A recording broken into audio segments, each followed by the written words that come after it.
తెలంగాణ రాష్ట్రానికి వచ్చిన సందర్భంలో అనేకమైనటువంటి ఆశలతో తెలంగాణ ప్రజలు రకరకాల అంశాల కోసం ఎదురు చూసినటువంటి సందర్భాన్ని మనందరం కూడా గమనించవచ్చు. ప్రధానమంత్రి గారు తెలంగాణకు వచ్చి పొదుపు సూత్రాలన్నీ తెలంగాణకు చెప్పి పైసలు మాత్రం ఆంధ్రాకి ఇచ్చిర్రు అనేటటువంటి విషయాన్ని కూడా ప్రజలందరూ అనుకుంటున్నారనే విషయాన్ని ఈ సందర్భంగా భారతీయ జనతా పార్టీకి ప్రధానమంత్రి నరేంద్ర మోదీ గారి దృష్టికి కూడా తీసుకొస్తా ఉన్నాం. ఎట్ ద సేమ్ టైం ఒక దేశ ప్రధానమంత్రి గారు వచ్చి కూర్చున్న వేదిక మీద, ఒక రాష్ట్ర ముఖ్యమంత్రి గారు కూర్చున్నటువంటి వేదిక మీద అత్యంత గంభీరమైనటువంటి ఆరోపణలు వాళ్ళ కుటుంబ సభ్యులు ఎదుర్కొంటున్నటువంటి నేపథ్యంలో అదే వేదికను భారతదేశం యొక్క సహాయక మంత్రిగా, హోమ్ మినిస్టర్గా ఉన్నటువంటి బండి సంజయ్ గారు కూడా ఆ వేదికను పంచుకోవడం నిజంగా చాలా శోచనీయం. ఎందుకంటే వారి కుటుంబ సభ్యులు అత్యంత గంభీరమైనటువంటి ఆరోపణలు ఎదుర్కొంటున్నటువంటి తరుణంలో ఆ వేదికను వారంతట వారే పంచుకోకుండా ఉంటే బాగుండేది, మర్యాదగా ఉండేది. ఎందుకంటే వాళ్ళ సమాజంలో ఒక మెసేజ్ ఏమొచ్చిందంటే, ఇటువంటి రాజకీయ కుటుంబాలలో ఉన్నటువంటి వారి పిల్లలు ఏ తప్పు చేసినా సరే పోలీసులు మరి సరైనటువంటి చర్యలు తీసుకోలేని పరిస్థితి ఉంటుంది అనేటటువంటి ఒక మెసేజ్ వారు ఆ వేదికను పంచుకోవడం ద్వారా పోయింది. అందుకనే నేను రాష్ట్ర ప్రభుత్వాన్ని చేస్తున్నటువంటి డిమాండ్ ఏంటంటే, బండి సంజయ్ గారి కుమారుడు ఎదుర్కొంటున్నటువంటి ఆరోపణలో భారతీయ జనతా పార్టీకి ఒక అలవాటు ఉన్నది. ఇట్లాంటి నేరారోపణలు ఎదుర్కొంటున్న వాళ్ళని వాళ్ళు దేశం దాటిస్తారు మొదలు. సో బండి సంజయ్ గారి కుమారుడు ఈ దేశం వదిలి వెళ్ళిపోకుండా ఉండడానికి తక్షణమే మన తెలంగాణ పోలీస్ అధికారులు లుకౌట్ నోటీస్ లాంటిది ఇవ్వాలి. అన్ని ఎయిర్పోర్ట్స్లో కూడా వారిని మరి కట్టడి చేసే విధంగా ప్రయత్నం చేయాలి. మొట్టమొదలు ఆ పని చేసినట్టయితే తెలంగాణ సమాజంలో ఉన్నటువంటి మహిళలందరికీ కూడా ఒక విశ్వాసం వస్తుంది, పారదర్శకంగా మరి మంచి విచారణ జరుగుతుంది అనేటటువంటి విశ్వాసం ఒకటి వస్తుంది. ముందు తనను కట్టడి చేసిన తర్వాత మరి అమ్మాయి వాళ్ళ మీద వీళ్ళ మీద అమ్మాయి వాళ్ళు రకరకాల కేసులు పెట్టుకున్నారు. అది కోర్టు చట్టం ఎట్లా డిసైడ్ చేస్తే అట్లా జరుగుతుంది. కానీ ముందు తను బయటకు వెళ్లకుండా చూడాలి, పోలీస్ వాళ్ళు విశ్వాసాన్ని కల్పించాలి. రెండవది, కొన్ని పార్టీల వాళ్ళు ఒక ట్వీట్ వేసేసి మొత్తం సమస్యను ఏదో పరిష్కారం చేసినాము అనేటటువంటి ఆలోచనతోని అవాకులు చెవాకులు నా మీద వాగుతున్నటువంటి సందర్భాన్ని మనం చూసినాం. ఒక ఆడపిల్ల విషయం వచ్చినప్పుడు, అది కూడా ఒక మైనర్ అమ్మాయి విషయం వచ్చినప్పుడు సమాజంలో బాధ్యతాయుతమైనటువంటి ప్లేస్లో ఉన్న ప్రతి ఒక్కరం కూడా కొంత సంయమనం పాటించాలి. సోషల్ మీడియాలో ఏది పడితే అది వాగితే ఆడపిల్లలకి ఎక్కువ నష్టం జరుగుతుంది. మన సమాజం ఇప్పటికి కూడా రేపు పొద్దున బండి సంజయ్ గారి అబ్బాయి దోషి కాదు అని తేలినా, దోషి అని తేలినా సమాజం మగపిల్లల్ని క్షమిస్తుంది, కానీ ఆడపిల్లలకు మాత్రం కంప్లీట్గా లైఫ్ బర్బాద్ అయ్యే పరిస్థితి ఉంటుంది. ఇవాళ బీఆర్ఎస్ పార్టీ సోషల్ మీడియా చేస్తున్న అత్యుత్సాహంతో ఏం జరిగింది, బండి సంజయ్ వారి సైడ్ నుంచి వాళ్ళు ఆ ఆడపిల్ల మొత్తం వీడియోలు, ఫేసులు, ఫోటోలు మొత్తం బయట పెట్టారు. అంటే ఒక అమ్మాయి, ఆమె మైనరో కాదో అనేటటువంటి చర్చ ఉంది. ఆ అమ్మాయి జీవితాన్ని నాశనం చేయడానికి ఇవాళ డైరెక్ట్గా బీఆర్ఎస్ పార్టీయే కారణం. ఏం అవసరం ఉంది, అంత అత్యుత్సాహం ఏముంది? ఇష్యూ సాల్వ్ చేయనియండి. మాట్లాడుతున్నారు కదా, డెఫినెట్గా ఆడపిల్ల పక్షమే ఉంటాం. మన తెలంగాణ సమాజంలోనే అది ఉన్నది, ఆడపిల్ల పక్షమే ఉంటాం. కానీ ఇవాళ ఆడపిల్ల జీవితం నాశనం అవడానికి కారణం ఎవరు? ఎందుకు అమ్మాయి ఫోటోలు బయటికి రావాలి, అమ్మాయి వీడియోలు బయటికి రావాలి? నేను పోలీస్ శాఖ వారిని కోరుతా ఉన్నాను, ఎవరెవరైతే ఆ అమ్మాయి ఫోటోలు, వీడియోలు పోస్ట్ చేసిండ్రో ఆ సోషల్ మీడియా అకౌంట్స్ బ్లాక్ చేయండి, వారిని ఖచ్చితంగా అరెస్ట్ చేయండి. మీ ముఖ్యమంత్రి మీద ఒక చిన్న పోస్ట్ పెడితే ఇవాళ ఎత్తుకపోయి అరెస్ట్ చేస్తున్నారు. కాబట్టి ఒక ఆడపిల్ల జీవితాన్ని నాశనం చేసేటట్టుగా పోస్టులు పెట్టి, వీడియోలు పెట్టి, వాళ్ళ ఫ్రెండ్స్తో ఉన్నప్పటి ఈ ఫోటోలు అన్నీ బయట పెట్టినటువంటి అకౌంట్స్ని బ్లాక్ చేయాలి, ఖచ్చితంగా వాళ్ళని అరెస్ట్ చేయాలని చెప్పి నేను డిమాండ్ చేస్తూ ఉన్నాను. మరి ప్రధానమంత్రి గారు వచ్చిండ్రు, మహిళా బిల్లు మీద ఏమైనా చెప్తారేమో అనుకుంటే మహిళా బిల్లు మీద ఏం చెప్పలేదు. కనీసం మళ్ళీ రీఇంట్రొడ్యూస్ చేస్తాం, కనీసం సెన్సెస్ అయిపోయిన తర్వాత చేస్తామన్న విషయం చెప్పలేదు. ఇక జరుగుతున్నటువంటి సెన్సెస్లో, జనగణనలో ఓబీసీ కాలం పెట్టాలని ఎప్పటి నుండో మేము డిమాండ్ చేస్తున్నటువంటి సందర్భాన్ని తెలంగాణ ప్రజలకు మళ్ళొకసారి గుర్తు చేస్తున్నాం. ఇలా ఫస్ట్ ఫేజ్ అయిపోయింది, ఇండ్లను లెక్కించే ఫేజ్ అయిపోయింది. తర్వాత ఇప్పుడు ప్రజల్ని సపరేట్గా జనాభాను లెక్కించే ఫేజ్ వస్తుంది. కనీసం అప్పుడన్నా కులము, ఉపకులము, వారి యొక్క ఆర్థిక స్థితిగతులు, సామాజిక స్థితిగతులు అన్నీ కూడా లెక్కించే విధంగా ఖచ్చితంగా నిర్ణయం తీసుకోవాలని చెప్పి భారతీయ జనతా పార్టీని మేము డిమాండ్ చేస్తూ ఉన్నాం. ఆ దిశగా మోదీ గారు ప్రయత్నం చేయాలని కూడా డిమాండ్ చేస్తున్నాం. ఎందుకు ఈ మాట చెప్తా ఉన్నామంటే ఇవాళ మేము రైల్వే కోర్టు పోవాల్సి వస్తుంది. ఆ రోజు బీసీ బిల్లు కోసం ఏదైతే రైల్ రోకో చేసినామో ఇవాళ రైల్వే కోర్టుకు అటెండ్ కావాల్సి వస్తుంది. మరి ఇటువంటి సందర్భంలో ఒక పక్క ఉద్యమాలు జరుగుతున్నటువంటి సందర్భంలో మీరు కనీసం బీసీ బిడ్డల యొక్క మనోభావాల్ని గమనంలోకి తీసుకోవాలి. భారతీయ జనతా పార్టీ ఖచ్చితంగా ఓబీసీ కాలం పెట్టాలి, సామాజిక ఆర్థిక పరిస్థితులు లెక్కించాలని చెప్పి మేము డిమాండ్ చేస్తూ ఉన్నాం. ఇక మూడో విషయం, ప్రధానమంత్రి గారు వచ్చినటువంటి సందర్భంలో పాలమూరు రంగారెడ్డి ప్రాజెక్ట్కి నేషనల్ స్టేటస్ ఇవ్వాలని చెప్పి మేము తెలంగాణ రక్షణ సేన తరఫున డిమాండ్ చేయడం జరిగింది. ఇది చాలా న్యాయబద్ధమైన డిమాండు. యావత్ తెలంగాణలో అత్యంత పెద్ద జిల్లా అయిన కృష్ణానది 300 కిలోమీటర్ల బారిన ఇప్పటి వరకు కూడా నీళ్లు రానటువంటి అత్యంత పేద జిల్లాగా మహబూబ్ నగర్ ఉన్నది. అన్ని ఇండికేటర్స్లో అది విద్య కావచ్చు, వ్యవసాయం కావచ్చు, ఉపాధి కావచ్చు, ఎట్లా చూసుకున్న మహబూబ్ నగర్ జిల్లా ఇప్పటికి కూడా ఉమ్మడి మహబూబ్ నగర్ వెనుకబడి ఉండడం అన్నది శోచనీయం. మరి అటువంటి జిల్లా బాగుండాలంటే కేంద్ర ప్రభుత్వం ఖచ్చితంగా పాలమూరు రంగారెడ్డి ప్రాజెక్టుకి నేషనల్ ప్రాజెక్ట్ హోదా ఇవ్వాలని నేను డిమాండ్ చేస్తూ ఉన్నాను. దానికి అనేకమైన కారణాలు ఉన్నాయి. సేమ్ మనం పాలమూరు రంగారెడ్డి జిల్లాకు ఉన్న పరిస్థితే పక్క రాష్ట్రంలో అప్పర్ భద్రాకు కూడా ఉన్నది. అయినా వారికి మాత్రం నేషనల్ ప్రాజెక్ట్ స్టేటస్ ఇచ్చిండ్రు. అయినా మన ముఖ్యమంత్రి ఒక మాట కూడా మాట్లాడకపోవడం అన్నది తీవ్రమైనటువంటి అన్యాయం. ముఖ్యమంత్రి గారు తక్షణమే కేంద్రానికి లెటర్ రాయాలి, పాలమూరు రంగారెడ్డికి మీరు హోదా ఇప్పించాలని చెప్పి మేము డిమాండ్ చేస్తూ ఉన్నాం. మేము మాత్రం తెలంగాణ రక్షణ సేన పక్షాన పాలమూరు రంగారెడ్డికి నేషనల్ ప్రాజెక్ట్ హోదా వచ్చేంత వరకు కూడా ఉద్యమిస్తూనే ఉంటామని ఈ సందర్భంగా పాలమూరు రంగారెడ్డి బిడ్డ ప్రజలందరూ కూడా మేము చెప్తా ఉన్నాం. అదేవిధంగా నిన్న చంద్రబాబు నాయుడు గారు, మోడీ గారు ఇక్కడికి వస్తే చంద్రబాబు నాయుడు గారు సిఆర్ పాటిల్ గారు కేంద్ర ఇరిగేషన్ శాఖ మంత్రి గారి దగ్గరికి వెళ్ళి మా పోలవరం ప్రాజెక్టు తక్షణమే పూర్తి చేయాలి, వచ్చే సంవత్సరం గోదావరి పుష్కరాలు ఉన్నాయి, ఆ పుష్కరాల లోపల ఈ ప్రాజెక్టు పూర్తి చేయాలని చెప్పి వారు అడగడం జరిగింది. నేను మన ముఖ్యమంత్రి గారిని అడుగుతా ఉన్నా, మీ గురువు గారిని చూసినా దయచేసి బుద్ధి తెచ్చుకోండి.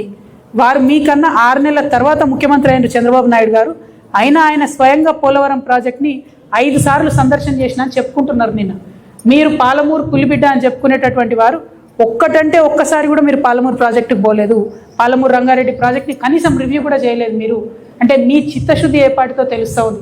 వాళ్ళేమో ఆంధ్ర పక్కన గోదావరి నుంచి కృష్ణానది దాకా నీళ్లు తీసుకుపోవడానికి గోదావరి బనకచెర్ల లింక్ ప్రాజెక్ట్ అని చెప్పి పోలవరం బనకచెర్ల లింక్ ప్రాజెక్ట్ అని వాళ్ళు ప్రతిపాదన చేస్తున్నారు.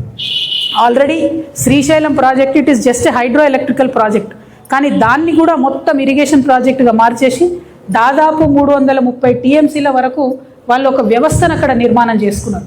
ఇలా తెలంగాణ మేధావులను, బుద్ధిజీవులను, తెలంగాణ రాజకీయ నాయకులందరినీ కూడా నేను కోరుతా ఉన్నా, మనకున్న 2 అతిపెద్ద నదుల్లో గోదావరి నదిలో ఈ సంవత్సరం మనం కేవలం 250 టీఎంసీలకు మించి వాడుకోలేదు. మనకి ఎంత ఉంది హక్కు? దాంట్లో 964 టీఎంసీ హక్కు ఉంది. కానీ తెలంగాణ వచ్చి 13 ఏళ్ళైనా ఇప్పటి వరకు కూడా ఈ సంవత్సరం కూడా ఓన్లీ 250 టీఎంసీ మనం వాడుకున్నాము. అంటే మనం ఎంత వెనుకబడి ఉన్నాం ఆంధ్ర వాళ్ళతో కంపేర్ చేస్తే ఒక్కసారి ఆలోచన చేసుకోవాలి. అదేవిధంగా కృష్ణా వాటర్లో మనకు 555 అంటే 555 టీఎంసీలు హక్కు ఉంటే 221 టీఎంసీలు మాత్రమే ఇప్పుడు కూడా వాడుకున్నాం, ఈ ఇయర్ కూడా. సో నేను ముఖ్యమంత్రి గారిని కోరేది ఒకటే, మీరు చాలా త్వరితగతిన with utmost important and urgency ఈ వాటర్ ప్రాజెక్ట్స్ విషయంలో శ్రద్ధ పెట్టాలి, వాటికి నిధులు విడుదల చేయాలి, వాటిని పూర్తి చేసే ప్రయత్నం చేయాలి. ఎందుకంటే ఆంధ్ర ప్రాంతంలో గోదావరి నది పరివాహక ప్రాంతానికి, కృష్ణా డెల్టా పరివాహక ప్రాంతానికి, రాయలసీమ ప్రాంతానికి ఒక్కొక్క ప్రాజెక్టుకి వాళ్ళు మూడు సిస్టమ్స్ పెట్టుకుంటున్నారు. ఒకటి ఫెయిల్ అయితే ఇంకొక ఆల్టర్నేట్ సిస్టమ్, ఒకటి ఫెయిల్ అయితే ఇంకొక ఆల్టర్నేట్ సిస్టమ్. మన దిక్కున్నటువంటి ఆర్డీఎస్ ఏమో ఆనికట్టుగానే మిగిలిపోయింది, సంపూర్ణంగా నీళ్ళు ఇస్తలేదు. కానీ అదే ఆర్డీఎస్ కింద ఉండేటటువంటి సుంకేష్లను ఆనికట్ నుంచి వాళ్ళు బరాజ్ చేసుకున్నారు, దాన్ని అద్భుతంగా నీళ్లు తీసుకొని పోతున్నటువంటి పరిస్థితి ఉన్నది. కేసీ కెనాల్లో వాస్తవానికి తుంగభద్ర నీళ్లు వారాలి, కానీ వాళ్ళు కృష్ణా నీళ్ళు తీసుకొని పోతున్నారు. చెన్నైకి నీళ్ళు తీసుకుపోతామని చెప్పి తెలుగు గంగ కావచ్చు, పోతిరెడ్డిపాడు కెపాసిటీ కావచ్చు, అన్నిటినీ కూడా డబుల్ చేసుకునే పరిస్థితి ఇలా కనబడతా ఉన్నది. శ్రీశైలం నుంచి మళ్ళీ బురద నీళ్ళు అంటే అత్యంత కింది స్థాయి నుంచి ఒక 3 టీఎంసీతో నీళ్ళు ఎత్తిపోసి రాయలసీమ లిఫ్ట్ ఇరిగేషన్ పెట్టుకుంటున్నారు. అంటే వాళ్ళు పెట్టుకోవడం మంచిదే, మనం ఎందుకు చేసుకోలేకపోతున్నాం అన్నది ఒక బాధతోని, ఒక ఆవేదనతోని నేను ప్రశ్నిస్తూ ఉన్నా. మరి డబ్బులు ఖర్చు పెడితే 1,00,000 కోట్లు అయిపోయాయి, 1,89,000 కోట్లు అయిపోయాయి. ఇప్పుడు ఈ గవర్నమెంట్ వచ్చినాక కూడా వేలాది కోట్లు ఇరిగేషన్ మీద ఖర్చు పెడతామని చెప్తున్నారు. గోదావరి నీళ్ళలో 1/4 వాడుకోకపోతే, కృష్ణా నీళ్ళలో 50% వాడుకోకపోతే, మరి దీని మీద అత్యంత అర్జెంటుగా ముఖ్యమంత్రి గారు మాట్లాడాలి. మా వంతుగా మేము తెలంగాణ రక్షణ సేన నుంచి గోదావరి కృష్ణాల నదీ జలాలను చక్కగా వాడుకోవడానికి మేము ఖచ్చితంగా ప్రజలు మాకు అవకాశం ఇస్తారు, మేము అధికారంలోకి వస్తాం. మా పార్టీ తరఫున వాటర్ కమిషన్ ఏర్పాటు చేస్తాం. అదేవిధంగా ఈ 2 నదుల నీళ్లను మనం ప్రతి సాగుయోగ్యమైనటువంటి ప్రతి గుంట భూమికి కూడా నీళ్ళు ఇవ్వడానికి 3000 ఎకరాలకు ఒక లష్కర్ని నియమిస్తాం. వాళ్ళ పని ఏముంటుందంటే ఎక్కడ కాలువ వచ్చింది, ఎక్కడ రాలేదు, ఏ చిన్న కాలువలో ఏ రిపేర్ ఉంది, ఏ పొలానికి కాలువ వస్తలేదని చూసేటటువంటి ఒక వ్యవస్థను ఏర్పాటు చేస్తాం.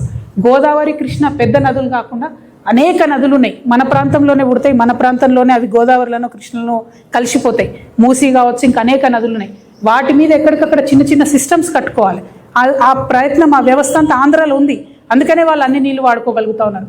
ఇదే సంవత్సరం కృష్ణలో 771 టీఎంసీలు ఆంధ్ర వాడుకున్నది, మనం కేవలం 221 టీఎంసీ వాడుకున్నామంటే మనం ఆ సిస్టమ్ డెవలప్ చేసుకోవాలి.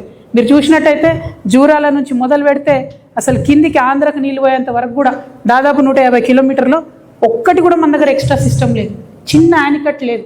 మేము ఖచ్చితంగా అధికారంలోకి వచ్చిన తర్వాత చిన్న నదుల మీద గేట్లతో కూడిన చెక్ డ్యామ్లు కడతాం, 100 సంవత్సరాలు ఉండేటట్టుగా వాటిని కడతాం. బీఆర్ఎస్ హయాంలో కట్టినట్టు చెక్ డ్యామ్లు కట్టి 2 ఫోటోలు తీసుకొని కొట్టుకుపోయే చెక్ డ్యామ్లు కాకుండా శాశ్వతంగా ఉండేటటువంటి చెక్ డ్యామ్లను కడతాం. అంటే నీటి విషయంలో మా అంత కట్టినోళ్ళు లేరు, చేసినోళ్ళు లేరు అని చెప్పే బీఆర్ఎస్ పార్టీ నుంచి మరి ప్రధానమంత్రి గారు వచ్చిపోతే కనీసం ఒక్క ప్రశ్న లేదండి, ఒకటంటే ఒక ప్రశ్న కూడా, ఎందుకు మరి పోలవరం మన పాలమూరు రంగారెడ్డి గురించి మాట్లాడలేదు, ఎందుకు మాకు ఎక్స్ట్రా డబ్బులు ఇస్తలేరని చెప్తలేరు. వాళ్ళకు మాత్రం పోలవరానికి వేలాది కోట్ల రూపాయలు పోతున్నాయి. నేను మళ్ళొకసారి కేంద్ర ప్రభుత్వాన్ని విజ్ఞప్తి చేస్తున్నాను, బీజేపీ పార్టీని విజ్ఞప్తి చేస్తున్నాను. మా రాష్ట్రం వచ్చిందే నీళ్ళ కోసం, మాది కొత్త రాష్ట్రం, మాకు కూడా నేషనల్ ప్రాజెక్టు కావాల్సిందే. మీరు 16 ఇతర రాష్ట్రాల్లో ఇచ్చినట్టుగానే మా రాష్ట్రానికి కూడా నేషనల్ ప్రాజెక్ట్ హోదా ఇవ్వాలని చెప్పి మేము మరొకసారి డిమాండ్ చేస్తూ మీ అందరి దగ్గర కూడా నేను సెలవు తీసుకుంటున్నాను. బీసీ రిజర్వేషన్ గురించి డెఫినెట్లీ బీసీ రిజర్వేషన్లకు సంబంధించి ఓబీసీ కాలం ఏదైతే పెట్టాలని డిమాండ్ చేస్తున్నామో దాంతోపాటు ఇక్కడ నుండి పాస్ అయి పంపించినటువంటి బిల్లుల్ని కూడా మరి త్వరితగతిన గౌరవ ప్రధానమంత్రి గారు దృష్టి సారించి మా తెలంగాణ రాష్ట్రంలో పాస్ చేసి పంపించిన బీసీ బిల్లులు కూడా సాధ్యమయ్యేటట్టు చేయాల్సిందిగా డిమాండ్ చేస్తున్నాను. అది కాకుండా తెలంగాణ రక్షణ సేన నుండి మాకుండేటటువంటి కమిట్మెంట్ ఏదైతే ఉందో బీసీ రిజర్వేషన్ల పట్ల డెఫినెట్గా దేశమంతా తిరుగుతాం. 50% బీసీ రిజర్వేషన్ దేశవ్యాప్తంగా ఉన్న చట్టసభల్లో, అదేవిధంగా విద్యా సంస్థల్లో, ఉద్యోగాలలో సాధించడానికి మా వంతు ప్రయత్నం ఖచ్చితంగా చేస్తాం. నీటి విషయంలో కూడా మేము ఇదివరకే ఎప్పుడైతే పోలవరం బనకచెర్ల వాళ్ళు మొదలుపెట్టినరో ఆనాడే చీఫ్ జస్టిస్ ఆఫ్ ఇండియాకి, సుప్రీంకోర్టు వారికి మేము రాయడం జరిగింది. వారిని సుమోటోగా స్వీకరించమని చెప్పి మేము అడగడం జరిగింది. దాన్ని మేము రిట్ పిటిషన్గా కన్వర్ట్ చేస్తాం. మన తెలంగాణ ప్రభుత్వం యాక్టివ్గా బనకచెర్ల ప్రాజెక్ట్ని అడ్డుకోకపోతే మేము తప్పకుండా టీఆర్ఎస్ నుండి పోరాటం చేస్తాం, లీగల్గా కూడా ఫైట్ చేస్తాం అనే విషయాన్ని చెప్తున్నాం. సిఆర్ పాటిల్ గారిని అపాయింట్మెంట్ అడుగుతాం మేము ఖచ్చితంగా. ఆ అపాయింట్మెంట్ వారు ఇస్తారని మేము భావిస్తున్నాం. ఇచ్చినప్పుడు మన రాష్ట్ర ప్రయోజనాలన్నీ కాపాడే విధంగా మనకున్న సమస్యల్ని కూడా సిఆర్ పాటిల్ గారికి, కేంద్ర ఇరిగేషన్ శాఖ మంత్రి గారికి ఇవాళ ఉత్తరం రాస్తాం. ఫ్యూచర్లో కలిసి కూడా విజ్ఞప్తి చేస్తాం. నీళ్ల కోసమే పుట్టినటువంటి పోరాటం, నీళ్ల కోసమే వచ్చినటువంటి రాష్ట్రం. అన్ఫార్చునేట్లీ 13 సంవత్సరాల్లో కూడా మనం ఏమాత్రం కూడా అడ్వాంటేజ్ తీసుకోలేకపోయినాం. కాబట్టి ఆ వ్యవస్థ కోసం టీఆర్ఎస్ పార్టీ, తెలంగాణ రక్షణ సేన పోరాడుతుందని తెలియజేస్తూ సెలవు. Thank you. జై తెలంగాణ.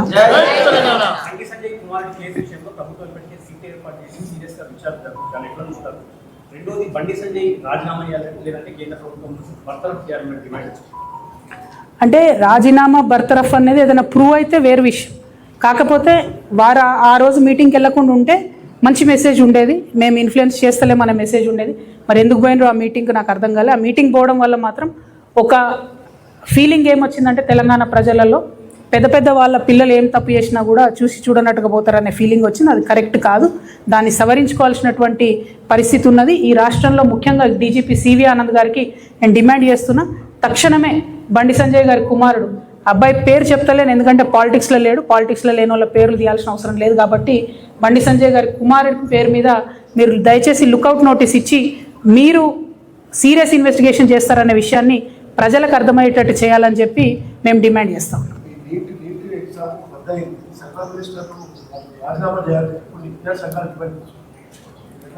అంటే అంటే ప్రధానంగా ఒకటండి, నిన్న నేను మన ఖాన్ సార్ అని ఉంటాడు, ఆయన ఒక మాట అన్నాడు. అంటే ఎంత బాధ అయిందంటే నీట్ కోసం ప్రిపేర్ అయ్యే పిల్లలు వాళ్ళు రాత్రి పగలు 24 గంటలు ప్రిపేర్ అవుతారు. వాళ్ళ టెన్షను, ఆ బైపీసీ పిల్లల బాధలు అయితే వర్ణనాతీతంగా ఉంటాయి. నేను కూడా మా ఇంట్లో పిల్లలు, మా చుట్టాల బంధువులు చదువుతుంటే చూసిన చాలా ఘోరమైన పరిస్థితి ఉంటుంది. అంత ప్రిపేర్ అయ్యి మొన్న 3వ తారీఖు నాడు రాస్తే పేపర్ లీక్ అయింది రాజస్థాన్లో అని చెప్తా ఉన్నారు. అంటే మామూలుగా 10 రూపాయలకు కొనే డైపర్ కూడా లీక్ కాదు, కానీ నీట్ పేపరు లీక్ అవ్వడం అన్నది చాలా దారుణం. అంటే ఎంత అపహాస్యం చేస్తున్నారు సంపూర్ణంగా విద్యా వ్యవస్థను అని చెప్పి మనం బాధపడే పరిస్థితి. రాజీనామాలు చేయమని డిమాండ్ చేయడం కాదు, టెక్నాలజీ వాడుకోవాలి, పేపర్ లీక్ కాకుండా చూడాలి, పిల్లల్ని టెన్షన్ పెట్టొద్దు. అంటే ఫ్యూచర్ ఆఫ్ ఇండియా వాళ్ళని టెన్షన్ పెట్టి మళ్ళీ ఎగ్జామ్ రాయి అంటే ఒకసారి పర్ఫామ్ చేసిన వాళ్ళు సెకండ్ టైం అదే రకంగా చేయాలంటే ఇబ్బంది ఉంటుంది. వారి మానసిక స్థితి కూడా చాలా డిఫరెంట్గా ఉంటుంది, తల్లిదండ్రుల మీద కూడా స్ట్రెస్ ఉంటుంది. కాబట్టి డెఫినెట్గా ఈ వ్యవహారాన్ని అత్యంత సీరియస్గా తీసుకోవాలి, టెక్నాలజీ వాడుకొని పేపర్ లీక్ కాకుండా కేంద్ర ప్రభుత్వం చూడాలని చెప్పి మేము డిమాండ్ చేస్తూ ఉన్నాం. అందుకే మేము మా మేనిఫెస్టోలో కూడా చెప్పినాం, విద్యకు అత్యంత ప్రాధాన్యత ఇవ్వాలి, అత్యంత ఎక్కువ బడ్జెట్ ఇవ్వాలి, అత్యంత సెక్యూరిటీ ఇవ్వాలి. కానీ అది దేశంలో జరుగుతలేదు, రాష్ట్రంలో జరుగుతలేదు. ఈ విషయంలో మాత్రం సంపూర్ణంగా కేంద్ర ప్రభుత్వ వ్యవహారాన్ని మేము ఖండిస్తూ ఉన్నాం. Thank you.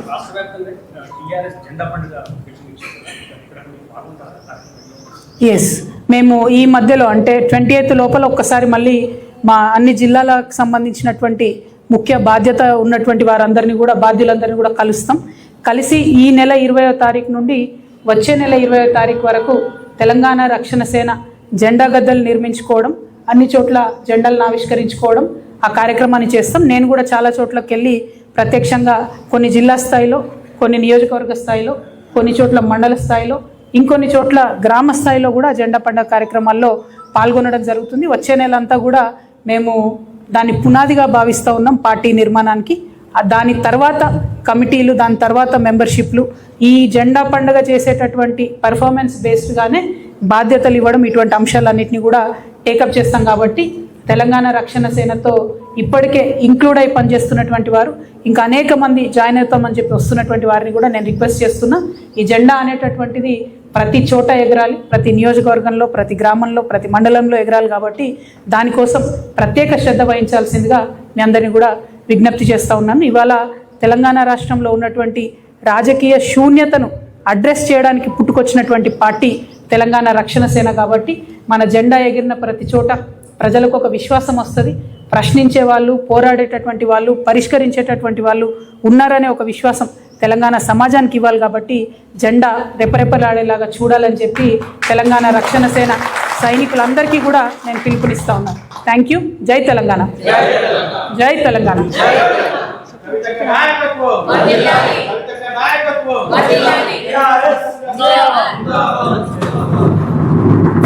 అరే భద్రాచలం ముంపు, మఠంపల్లి ముంపు చెప్పలేదు, బట్ ఇట్స్ ఓకే.